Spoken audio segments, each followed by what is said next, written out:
mental health. One of the major challenge as of today, to me, according to all the current things, is this year it is COVID-19. It has actually pushed us into corners of our house. We cannot go out, we cannot socialize, we can absolutely not have our daily routine also. So social distancing and lockdown per se, though it is a physical distancing, but being locked down in the house is actually cutting you off from entire world. So it may lead to a number of problems like you're constantly at home living together. The houses may be small, may be large, depending on the size, but you're not used to this kind of routine. You're used to going out, working, coming back. Now, this entire thing is gone bad. Those people who were homemakers, even they have to work hard because now everybody is at home. So their distribution of home course work has actually increased. Then some of them might be in a different states. They may not be at home. They cannot visit home. So it's a long distance with the family. The financial stress, your work is gone haywire. There is nothing, no job, no business. So probably the financial stress is increasing. The interpersonal stress because of this might be increasing. People take out their frustration on each other. If you see, families are actually, rather than coming close, they're actually tearing each other apart these days. So these reactions to boredom, this moodiness, this irritation, tension, frustration, invariably will have toll on our life. In addition to that, this uncertainty. What if I get the disease? What if I'm actually in a life-threatening condition? What if my near and dear ones go into life-threatening conditions? Will I get adequate medical measures? There's so many factors. So this uncertainty could be actually killing. So apart from that, if you look at it, if we are homebound, then where we look at WhatsApp, Facebook, social media, surfing, probably news, and everywhere if you look at it, currently it's all flooded with negative news. Corona, deaths, today count is this, tomorrow count will be that. So this is what is happening, and this oversharing is actually having a major burden on our life. Day to day, early morning, you get up and you know, oh, these many deaths are there. Today, the count has gone this up. So, this itself can also have a major hassle for our life. This exploding information can put our confidence in a shaky mode. No? So, invariably, whether we like it or not, but most of us are currently stressed out. It's not only the disease stress, but it is number of other things, the financial, the familial, the routine being disturbed, and in addition to the uncertainty that we have to bear with. So all this stress together can actually make us like an emotional time bomb. We can explode anytime. Just somebody has to give a small trigger and we explode, and then we are almost on each other. What we say is that if there is a stress, we need to actually recognize it early and look for the solution before it can develop into a disease. We don't want any disorder to happen. So if we can actually support those near us in handling this stress, it will help us in the long term. Now, what does stress do to us? If you talk to the people, they talk about forgetfulness. I keep forgetting things, what is happening. I just can't think of. There could be mental block. There could be less of confidence. Their attention may not be there. People may not be able to concentrate or coordinate work well. No? Or they may get simply irritable. There could be mood swings. There could be risk-taking behavior. So, number of factors that actually deal with the stress. Additionally, of course, separation, divorce, and loneliness, all these factors add to it. So, day to day stress, how do we go about it? Will it lead to burnout? That is the question. Now, do you know what is burnout basically? It is about, if you see, the early warning signs could be sleep disturbances, irritation, memory disturbances, poor concentration. So, these are your warning signs. If one doesn't really pay attention to it, gradually it may lead to further problems. Your tea, coffee, or sleeping pills consumption may increase. You may start withdrawing from the people, and ultimately it may lead to chronic feeling of sadness or fatigue. I just don't want to be anywhere. That kind of feeling can come up. So if you look, mental disorders are primarily what we say are basic, just the imbalance of the chemicals that happen in brain in biological terms. There's a number of chemicals in our brain which can interfere with our day-to-day functioning, our brain's ability to cope. These are the areas which are commonly affected. If you look at the brain, what you see, that blue part is what we call as mind actually. And that mind is very important in dealing with stress. If we are not able to deal with stress, then this is what we may actually lead to, I mean, the complications that can come up in the form of depression or anxiety disorders. Last few months, we have been practically receiving panic attacks every day. People coming with extreme anxiety, feeling as if they are going to die. It's kind of a heart attack kind of feeling, but it may be induced by anxiety. So this kind of problems can come up. It could be mild or transient, or it can lead to persistent or severe problems sometimes. We call them in different forms. Some see depression or the stress may not come in what we expect it to come as. It may come in the form of multiple somatic pains, aches. It may come in the form of irritability. It may come in the form of constantly not having any satisfaction in life. So depression can be various forms. People may be smiling and yet depressed inside. This is something that we really need to understand. If you have seen that recently, the celebrity suicide, nobody actually gauged that this man could be actually suicidal. This may be happening to our people whom we are meeting day to day. They could be suicidal and they may be still smiling. So how do we understand if there is any stress that may lead to depression? We say there are two simple screening questions. Ask the person how his mood has been in last 2 weeks. Is it depressed most of the time? Has the person lost all the interest in day-to-day life or even pleasurable activities? Simple questions like, have you lost interest in watching TV? Have you lost interest in communicating with others? Can help us recognize these signs. Why I'm putting this to all of you is to just understand, if we don't treat stress or depression, then the brain may undergo significant changes.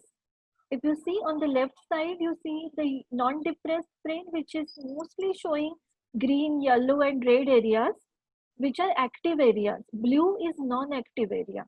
So if you look at the depressed brain, it is mostly blue. It is non-active. So this is what it can do to our brain if we don't handle that stress and depression in time. So what are the solutions that we are looking for? Are we talking about medicines? No, not at all. Because many of them may not have a major disorder to go ahead with medicines. We are only talking about. Dr. Rupali, I'll just request you to just pause a minute. Yeah. Just pause a minute. I want to request everybody to please mute yourself. Please mute yourself.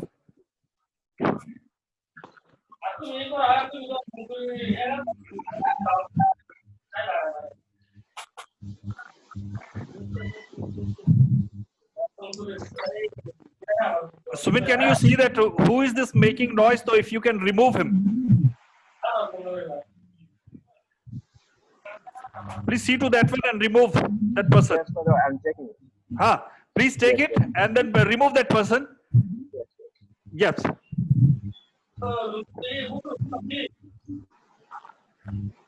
Remove that person, please. Sorry, Dr. Rupal. Sorry for inconvenience. No problem, sir. Yeah, please go ahead. Please go ahead. Extra stress. So when we're talking about the solutions in dealing with stress, these are simple measures. This may not require medicines as such, but simply how to readjust your life. What are the changes that are required? So what we say is the therapeutic building block for any success is feeling connected, being connected with the world around you, being valued, recognizing and managing your emotions and feelings, and having a day-to-day active life. This is what we are looking for. So how do we go about it? Simple communication. What we say is that rather than being authoritative, aggressive, irritable, complaining, or nagging, we can have a simple assertive communication. How do we go about it? If you have to say something, rather than expecting people to understand, help them say it in a clear, loud thing that, okay, I'm upset about this, I don't like this, or this is what I was expecting from you. This simple communications can actually help us deal with our problems.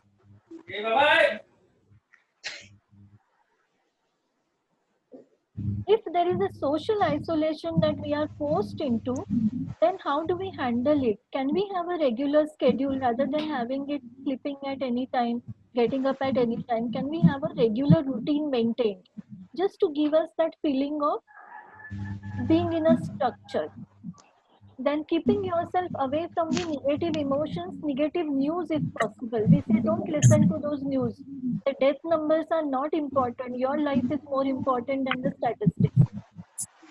Instead, you can distract yourself from the negative emotions by rediscover your hobbies, listen to music or television or reading, whatever that you like. If one can eat well, have plenty of water, even during the viral infections, we say have plenty of water. Simple indoor exercises, gardening, or just being active, cleaning your house can also help sometimes. And it is, the question is about physical distancing. You need not distance yourself socially. You can talk to people, talk them over phone, be connected, share your problems with them. I think that will help us understand and feel that we are actually valued and taken care of.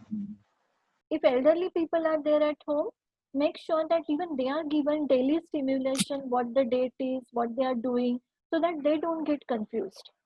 Children, you can help them, ask them to help in household activities to keep them busy. These are few simple measures that one can do in handling the social isolation that we are forced to. Time management. We have now 24 hours to us practically. How we manage that time is very important. So we can have our planner, we can have our priorities set. We can reevaluate what we want to do. So establish priorities, monitor how you want to utilize it, make a schedule, analyze how you're doing it. Eat well, exercise regularly. Don't forget, even WHO says 30 minutes exercise per day.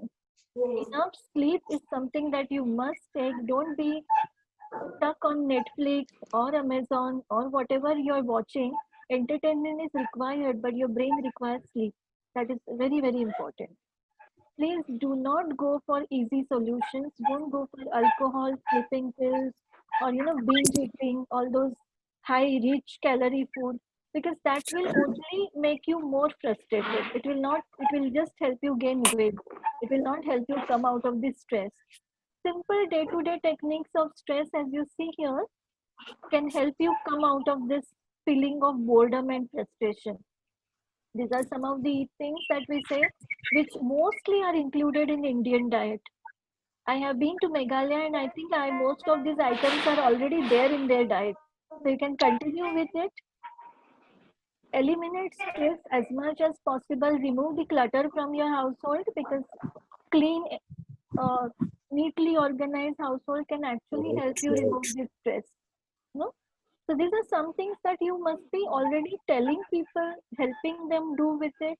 But these are some of the measures which can make a huge difference in how you handle this stress. Time out sometimes when it becomes really difficult, even in panic attack, we tell them that deep breathing can help. Just have a glass of water, just monitor your breath, try to take the mind off the problem and try to look at it that this is just a passing phase. It will pass. I'll be all right in 10-15 minutes. This is something that will help a person even come out of as bad as panic attack. So day-to-day stress can easily be handled with this. Generally, we say when you do deep breathing, don't do it too fast. Let the breath be counted. So if you do it too fast, you'll get more anxious. So after every 9, you can have your breath in and out. That is the simple technique that one can use. Meditation helps. I'm sure most of you must be practicing it. Sometimes religious chanting, prayers can help take our mind off this stress. So that could be one of it. So focusing on object, sound, prayer, whatever, or focusing on a scenery you might have enjoyed some time back. You know? So how do we handle this? We have to take the person we are helping from I can't do it to okay, I have accomplished it phase. So it is always I can't do it, I can't handle it, I don't know how to do it. These are the commonest things that people come up with. There is no way people can say I just can't do it. You can't make me do this. From there, all right, I did it. So let's party. Congratulations. Come to that acceptance phase. So you cannot change the current situation. We cannot change the challenges of day-to-day life. We cannot change COVID. No matter how we wish, it will not just disappear. So we have to learn to live with it. And how to learn to live with it? Whatever coping techniques, whatever positives that we have as of today. And they don't require something big. So we feel that sometimes holding on can make us strong, and sometimes even letting go can make us strong. So those things you cannot deal with, just let them go. Okay. So this is what I wanted to share with you before we have this interactive session. So I'll just stop sharing this screen. Sir, we can go ahead with the interactive sessions because this is something that we do on day-to-day practice. I just wanted to share it with all the participants today. Yes. Many of them would be already practicing it, I guess. Thank you, Dr. Rupali. It has been so wonderful. Thank you, sir. Many keywords which you have shared with us. It's a really blessing for all of us. And thank you for this time. May I request all the people, so if you want to share something, if you want to ask, please come and raise your question to Dr. Rupali, please.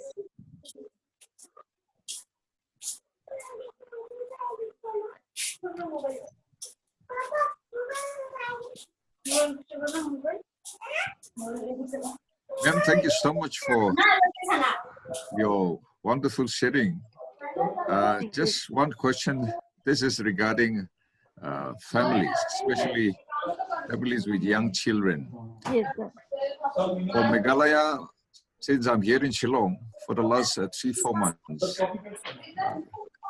one of the most affected people now is the young children. In fact, throughout the day, they have homeschooling, different activities. But when it comes to stress, I think in different ways, they have been the victims. And at the end of the day, again, to compensate, some parents will just leave it to the tablets or TV, or that's the only thing that would entertain them. And so other than that, what would you suggest? Because for children below the age of 10 years, they are not able to go out. And in the cities, we have just the 4 walls. And then just to think about itself is a big stress for the parents. So if you would suggest some ways to help them out to de-stress. Thank you so much. Okay. So what we have been doing here, children below 10 years, we generally do not recommend any tabloids or anything. Whatever online classes they have from schools, let them continue, but put them more into activities that they enjoy. For sometimes, even household work, children may enjoy a little bit of non-fire cooking. They may enjoy actually helping their parents out with small tasks where they feel that feeling of accomplishment. Yeah. Sometimes we can create games inside the house, hide and seek, simple, right? Or just finding out the missing object. These kind of games we can have. Sometimes even Antakshari or something, which children love. Like when we were young, we used to play those map games, find the country, find the Oh, city. yes. That Yes. kind of games you can have for children, because children require a lot of social connectedness. They cannot be doing it individually. And if Yeah. we don't provide them that holding environment, then they will feel stressed out. So we have to Definitely. create that holding environment, and thankfully there are people at home, there are people working from home. So I guess there will be some people around who can create an environment for children. Yes. So that these are simple techniques that can work probably. And Yeah. I have been to Sir Meghalaya, so it's a wonderful area. So you have, I mean, I'm sitting in Delhi. I really have no outdoors. You have huge outdoors. So you can use that as well. Thank you so much. Thank you so much. Bishop Samant Roy, please. Yeah, good morning. Thank you so Morning. much. This has been a delight, and I think it's very useful for every age group. Talking about depression, which is a very major problem, and especially during the pandemic, where you see only the four walls and you feel you are imprisoned. And it is not just the physical limitation, but as you have said, that the social uh, distancing, and that has really affected the people. Now, I was talking to some of the young people, and you know, they say that like they have the tendency, they have reflected on committing suicide, and because they have a definite purpose, they want to achieve something. They don't want to tell their parents about their problems, because they are worried about their parents, that the parents will be burdened, and so they want to carry all the burdens, and all that they have is probably their very limited friend circle, and so they get sometimes good advice, bad advice, and unfortunately, you would also agree that counseling, institutional counseling, is not a very popular thing in India, in our country. Yes, referral counseling, where it is done officially and in a very limited way. How can the church facilitate listening? I'm talking in a much broader term, because listening is something that we are not doing. You were talking about family, and I'm so happy you have suggested some activities and all that. And I think pandemic situation is a wonderful opportunity God has given us to really explore some of the things. So how can the church really promote listening? Uh, I'm very much worried about my colleagues, the pastors, who listen and do not even share, you know. And so a lot of things are within themselves, and somebody has to listen to them. And so how can we create a mechanism where one feels comfortable and confident to speak? But I'll just share a small story, because when I started my MD psychiatry, I learned this story. There's a very eminent psychiatrist in the past, Viktor Frankl. So he had written a book about this entire thing of existentialism, suicide, and all that. So what he had said, that once at 2 o'clock in the night, one of the patient called him, and she said, "I want to die. I just can't survive like this." So this Viktor Frankl kept talking to her. Almost 1 hour he kept talking to her. He didn't know what to do, so he just kept listening, talking, supporting. In the morning, when this lady called up, he asked, "So how did it help you? I mean, what helped you actually?" So she said, "Sir, nothing. It's just that at 2 o'clock, when I was in a distress, there was somebody to listen to me. That helped me." So I think most of the problems in suicide is a question of, at that given moment, is there somebody to support us? Hmm? What we do is that, like in last 20 years, I have been told not to keep my mobile switched off. I have my mobile switched on for all 20 years since I've been working as a psychiatrist, because you never know when my patient will need me. You know? So you are doing this work for a long time now. All of you are doing it. All I would say is that even the healers require support. So if you are actually imbibing so much of stress from other people, helping them out, even you need to ventilate and empty out that stress. you know so we have these peer counselors where we talk to our psychiatrist friend and psychology colleagues, where we say, okay, today I'm totally drained out, I need to take it out. Can uh, can you as a group together create that peer network or peer platform, where, and as anonymously, it need not be by name, you know you can just share out, okay, today my day was like this, I'm feeling tired, so I want somebody to listen to me. Whoever is available in that peer network, just listen, talk, and forget it. So when we say let go, even the healers might need to let go. They cannot keep taking things in. So I feel personally that this peer network really works well. See if it works well at your end also.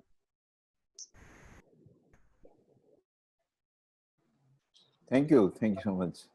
I hope that gives answer to your questions. Oh, Thank yes. Thank you so much. And sir, all these stress things also we need to do for ourselves as well. It is not for preaching. So we do it daily. Half an hour exercise, spending time, having relaxation time. All of us need to do that. Yes, I am doing now. I'm taking advantage of the situation every day. I'm running actually, and I think I've lost about 8-9 kilos. So that's it's a good thing. Great, sir. That's really great. Yes, sir. Yeah, Dolly Hazarika, you wanted to ask something. Yeah, please go ahead. Please unmute yourself.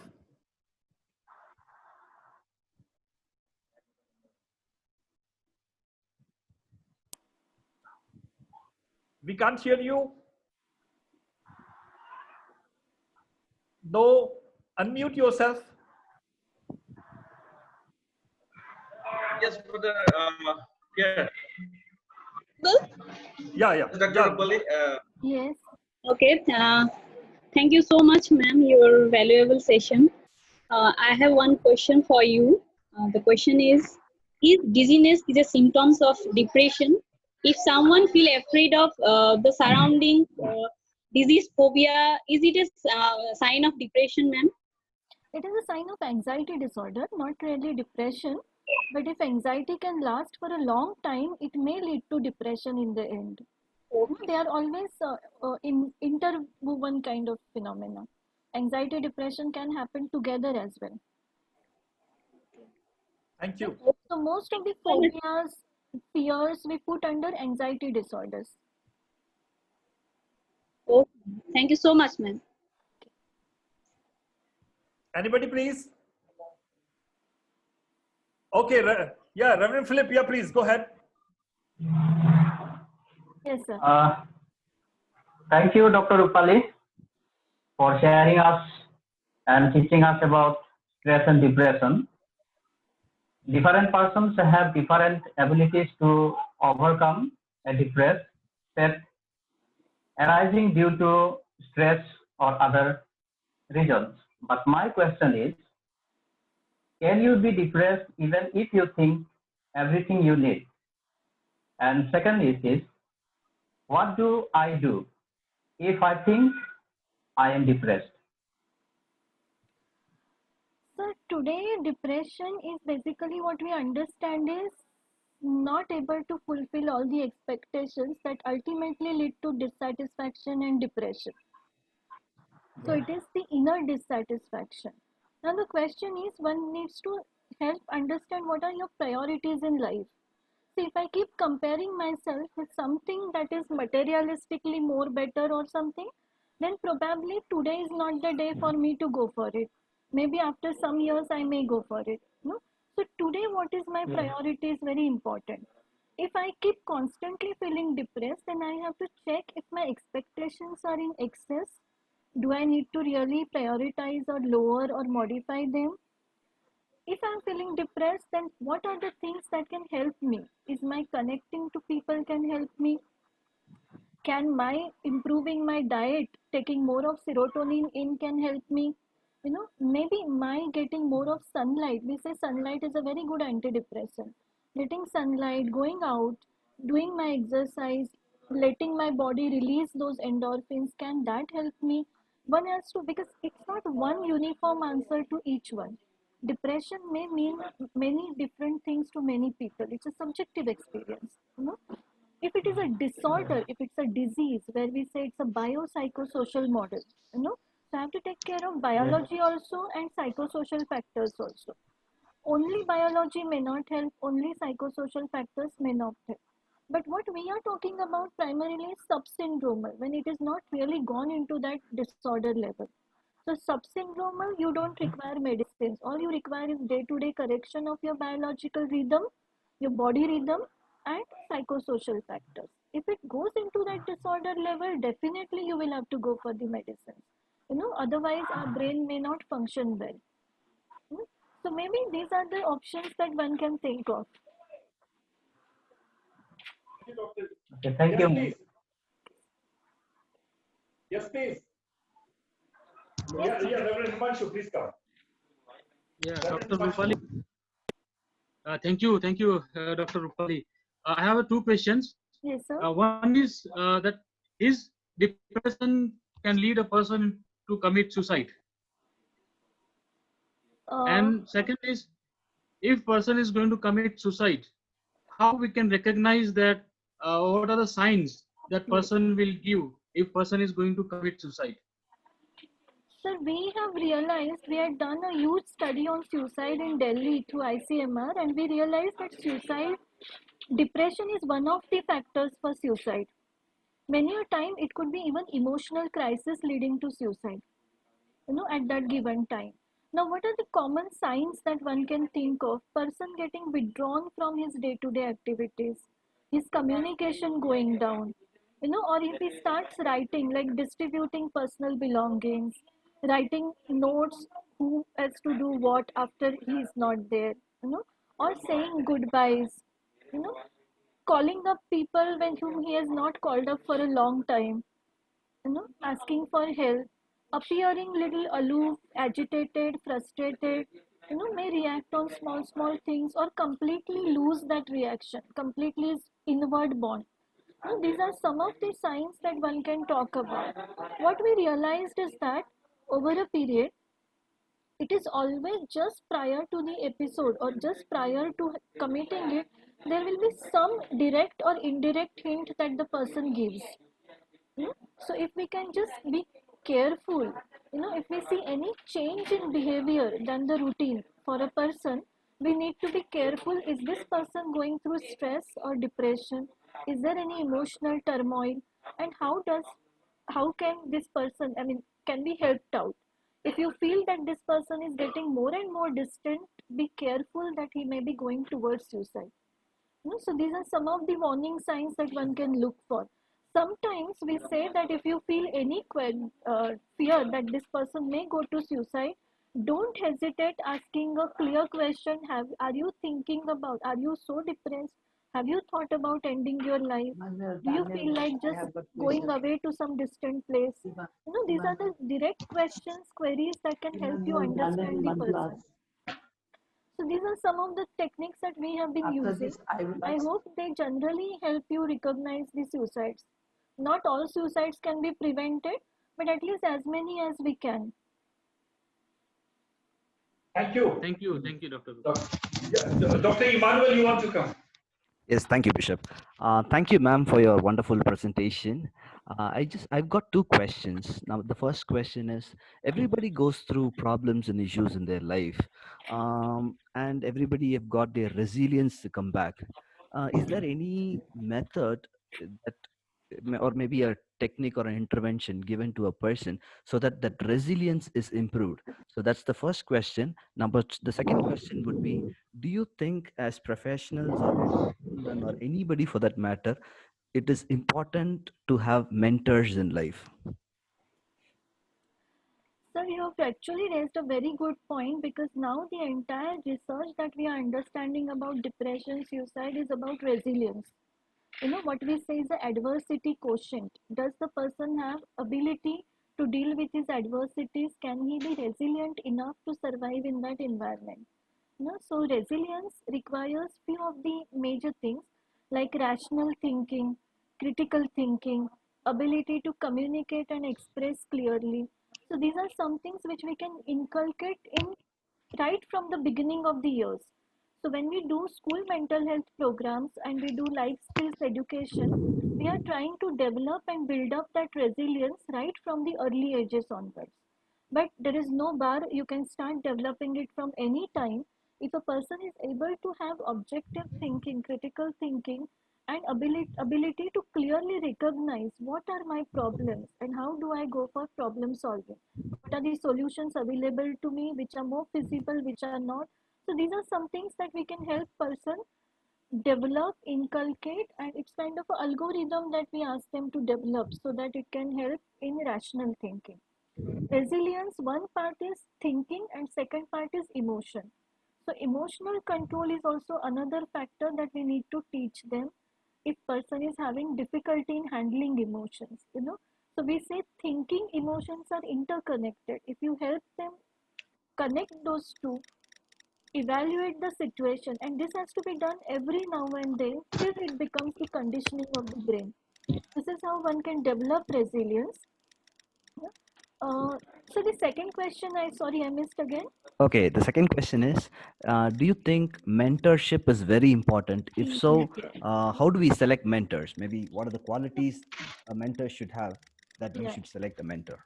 So I think mentorship is very important, because based on mentorship, we came up with the peer counselor concept. So anybody who can help you develop. Now, mentor has to be good fit. Sometimes two people may be best, but they are not good fit. So depending on the personality of the person, suppose if a person is introvert, then you require more supportive, more understanding mentor. If a person is extrovert, you require more authoritative or more directive mentor. So depending on that, one can actually look for the mentor. But this is one of the excellent concepts that can help person develop the resilience. Thank you, ma'am. Yeah, Madam Sheena, please. Yeah, good morning, ma'am. Yes. Thank you very much. You have given us such a lovely session. I have one question, ma'am. Today's situation is unexpected to all the students. So now the student has to take the new aspect. Education system is online. So it may be a problem for them. So how the student can take that problem, ma'am? Could you please give us some point? There are some students also is online, ma'am. Okay. Ma'am, online, now we have to accept that online teaching or education is going to be the reality for next 1 year or so at least. Because Corona is not going to go anywhere. So I guess one has to really help students develop the skills for online learning. And in addition to those 3-4 hours of learning, we can think of some home assignments which they can do together. Like 4 or 5 students together can sit and do the assignments. Maybe it is online, maybe it is in actual reality. And keep having this constant mentors in the school who can help them develop this education. Like some teachers can actually adopt few students and help them develop this education system. At the same time, like I said, some of the outdoor activities, the other recreational activities, games, that we can help them do the time management and structure all these things in their day-to-day life. So online education doesn't really restrict them. We should help them open up their forums so that they can have online education. Additionally, have the outdoor and the social networking avenues also. Thank you. Thank you, ma'am. Thank you. Thank you. We still have some time, and I want to tell all the participants, you can ask her question not only in English, you can ask in other languages also. Please feel free. Yes. She can speak Hindi, she can speak Marathi, I think. Hindi, English, Marathi, sir. Okay. Please feel free. Hello. Yes. Yes. Good morning, ma'am. It's a wonderful session. I have a question. Hello. Yes, Yeah, please go ahead. Yes. Okay. There are some people who actually doesn't have some family support, or the family doesn't have time to talk to them. And also, if they have friends, they don't have either the friends don't have much time to talk to them about their daily life, or they don't feel comfortable to talk to them about their stress or depression. So how at that time we are able to overcome that depression? And even if we are not talking, suppose you say that we can do meditation and all. Suppose at that time you are so much depressed that you don't feel satisfaction in doing anything. So can you tell me how to overcome the stress at that time? Yeah, this is a common problem that we are facing. There are people who are not comfortable discussing their problems, you know. So what Yeah. we tell them generally that if they are comfortable in writing diaries, they can write diaries, at least get the thought out of the system, put them on paper. You know, maybe after 1 or 2 weeks they can revisit the diaries and sort it out whether it was rational or irrational, but at least at that given point they can put it somewhere.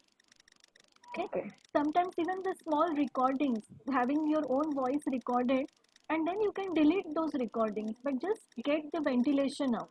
No? Now, many a times when you're actually in stress and crisis, meditation may not be feasible because person doesn't feel good enough to sit at one place or do anything. So we say rather than getting into meditation and relaxation, do the vigorous physical activity, jumping up and down, pacing around, you know, or doing some household work so that your frustration is released through physical activity. That can at least help you relax a bit, and then we can come back to the problem again. We can help them have the problem, you know, this chart where we have the problem solving. If this is a problem, what is the solution? If this is a solution, is this solution right or wrong? Can I do it on day-to-day practice? So these are some of the techniques that can help person gradually develop the rational thinking. Now, if a person, and also simultaneously, even as anonymous, if they can learn to at least share the things with another person. You know, see what we are worried, what introverts are worried about. If I share my problem and people reject me, or they ridicule me, or they criticize me, then what happens? So, their anonymous counselors can be actually good help. You know, sometimes your peers, those whom you trust, those whom with whom your day-to-day activities, your siblings, you know, these can be counselors. We can help these people help the person in need. You know? So it need not be necessarily the third counselor or the objective counselor. It could be anybody in the given environment. You know? So these are the techniques you can try using if that works. Thank you, ma'am. Thank you so much. Maybe we can have a last question, please.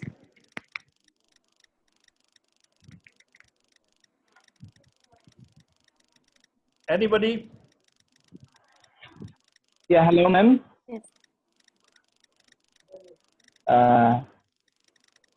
Good morning, ma'am, and thank you for the session. Thank you. Really, it's very good session for us. Ma'am, regarding, I have a question regarding the current situation in relation with the children and children around 4-5 years. So now, though we are in unlock, but still for these children, we are still in a lockdown mode. They are not able to go outside and they stay indoors. And sometimes only they used to come outside. So in this situation, what they means these children, these young children, they have become very moody, and whatever they want, they used to means if you are not giving them, they used to get angry and they used to cry, and mostly now to handle them, what we do is sometimes we used to ask them to watch cartoons and all. But at the end of the day, when they watch cartoons, they enter into the character. And what happens means after that one, they used to speak by themselves, like what character, like Peppa Pig or PJ Masks, whatever cartoons are there. They used to act like that, and they used to speak by themselves. They don't want to listen to others. So, ma'am, my question is, Is it a matter of concern? Sir, children as young as 4 or 5 years do have a role play. So if you show them whatever, they will get into that role. No, so Okay. rather than going into, I mean, cartoons is not bad, but rather than just having cartoons, let them have a lot of other activities also. For example, creating those cartoons using clay, Yeah. or having a pool, water pool, having the, playing in the mud, which or helping them do the gardening, planting things. So these are the activities in addition to cartoons.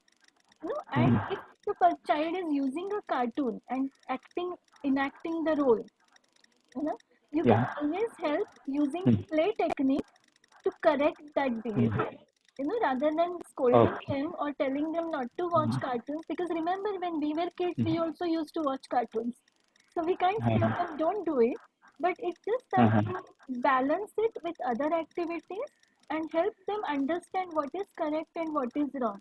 Like we tell children, educate children about the do's and don'ts of the good touch, bad touch. Similarly, in the play technique, you can have good behaviors, bad behaviors. And do use reward techniques. If they have good behavior, don't forget to reward them.